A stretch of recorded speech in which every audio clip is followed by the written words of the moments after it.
पर यहाँ ऐसा नहीं होता। हम लोग 11 माला 20 माला के तो अभिमान आ जाता है, नहीं मैं भगत हूँ, फिर प्रश्न आ जाता है ले भगत के लक्षण दिखाओ, तो फेल हो जाते हैं। परीक्षा तब होती है जब हम कुछ बन जाते हैं, भगत बन जाते हैं, भजनानंदी बन जाते हैं, तपस्वी बन जाते हैं, त्यागी बन जाते हैं, तो दिखाओ त्याग।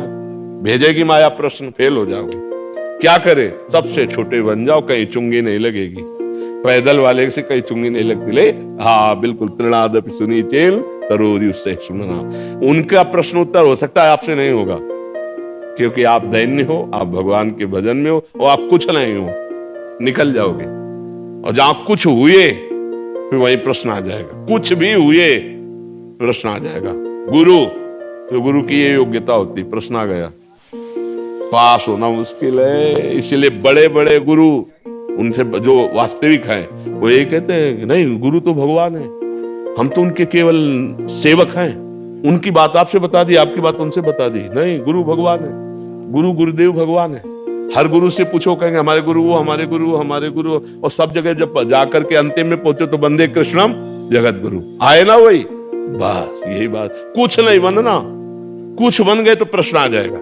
कुछ भी बने हो, आप बनने में सबको सुख मिलता है, तो माया प्रश्न कर देगी, तुम हो लो भक्त।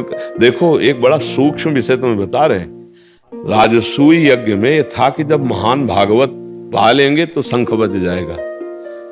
सब पाए, ब्रह्मा जी और शंकर जी सब पाए, लेकिन शंख नहीं बजा। युधिष्ठिर जी ने भगवान से कहा कि प्रभु, इतने बड़े बड़े भक्त संत महात्मा ब्रह्म ऋषि आए और शंख नहीं बजा। तो उन्होंने कहा हाँ, दैन्य कोई महापुरुष ने नहीं पाया। सब कुछ है, कोई ब्रह्म ऋषि है, कोई भगवान के स्वरूप है, कोई परमेष्ठी पद में है, कोई सब है, लेकिन दैन्य जो कुछ नहीं हो। तो उनका प्रभु ऐसा भक्त कहां मिलेगा? बोले आपके ही नगर में है। बोले प्रभु, हम ऐसा महान भागवत है हम जानते नहीं। बोले नहीं, आपके यहां रोज दोना पत्तल उठाने आता है स्वपच वाल्मीकि। प्रभु वो भजन? बोले हाँ, उनका निमंत्रण करो, अगर वो आके पाले तो शंख बज जाएगा। तो भीम और अर्जुन जी को भेजा निमंत्रण के लिए। वो डलिया, झाड़ू, दोना पत्तल उठा के जो मिलता उसे, वहां जब घर में गए तो उनके अश्रु चल रहे थे वाल्मीकि, स्वपच वाल्मीकि, और भगवान से निवेदन प्रार्थना कर करके रो रहे थे। भगवान की छवि विराजमान घर में। वो भागवतिक परमाणु जाके प्रणाम किया भीम अर्जुन ने, तो कांप गए, अरे मालिक हम तो आपके नौकर हैं, ऐसा कैसे? तो उनका नहीं, आपको हम निमंत्रण करने आए हैं, राजसूय यज्ञ की पूर्णता के लिए भगवान ने आपको चुना है। तो बस ऐसे दृष्टि गई और कहा नहीं जीने दोगे आप एकांत में? भगवान से नाराज हुए कि नहीं जीने दोगे। अब आप राजा हैं, ये प्रणाम करेंगे, निमंत्रण देंगे, जाएंगे, सब लोग क्या समझेंगे कितना महान भागवत है, सब आके यहाँ हमारा एकांत भंग। पर अब जैसी आप इष्ट हो, जैसी आपकी रुचि। तो कहा कि निमंत्रण तो का मालिक रोज जूठन पाते हैं आपकी, उसी से पेट भर। बोले अब नहीं, भगवान ने बता दिया है, अब कल हम आपको लेने आएंगे, आप चलेंगे हमारे यहाँ। बोले जो आज्ञा प्रभु की, जो इच्छा। सादर उनको लाया गया और रात भर पकवान द्रौपदी जी ने बनाए। उनको बैठाला गया तो बाहर बैठे रहे थे दरवाजे, नहीं अंदर उनको आसन दे के, पैर धो के, उनको ऐसे। सब लोग आश्चर्यचकित थे राजसूय यज्ञ में जो आए थे कि ऐसा। और जब उनके आगे भोजन परोसा गया तो विविध पदार्थ, तो उन्होंने सब एक ही मिला दिया, खीर सब्जी सब ऐसे। तो द्रौपदी जी के मन में आया कि आखिरकार अगर कोई राजा महाराजा होते तो अलग अलग स्वाद लेते, पूरी रात रसोई बनाई और सब एक ही मिला दिया, शंख नहीं बजा।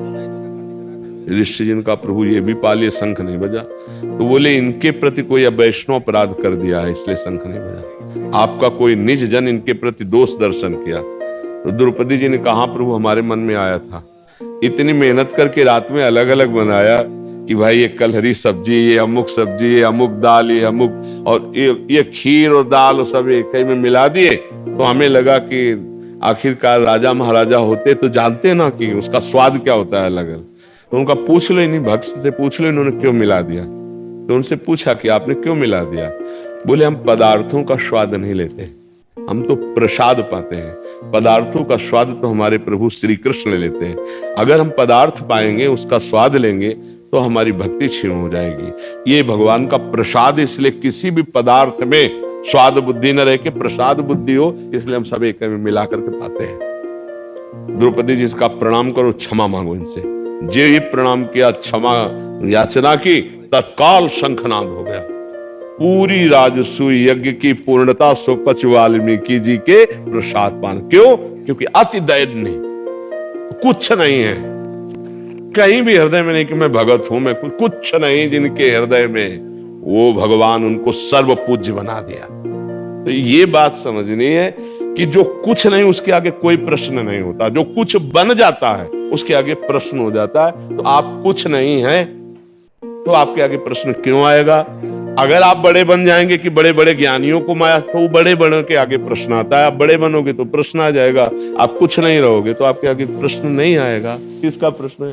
आप समझ पा रहे हैं? ये सब भक्तों के लिए। इसीलिए जितने बड़े बड़े महापुरुष हुए ऐसे ही रहे, कृपा करो कृपा करो करो, सबके चरणों में झुकना, माया का विस्तार हो जाए कि हम कुछ ज्ञानी विज्ञानी, तो फिर प्रश्न आ जाएगा, फिर परास्त हो जाओगे। माया पर विजय श्री कृष्ण कृपा से प्राप्त होती है। वो कृपा होती दैन्य पर। ये दरबार दीन को आदर, रीति सदा चली है।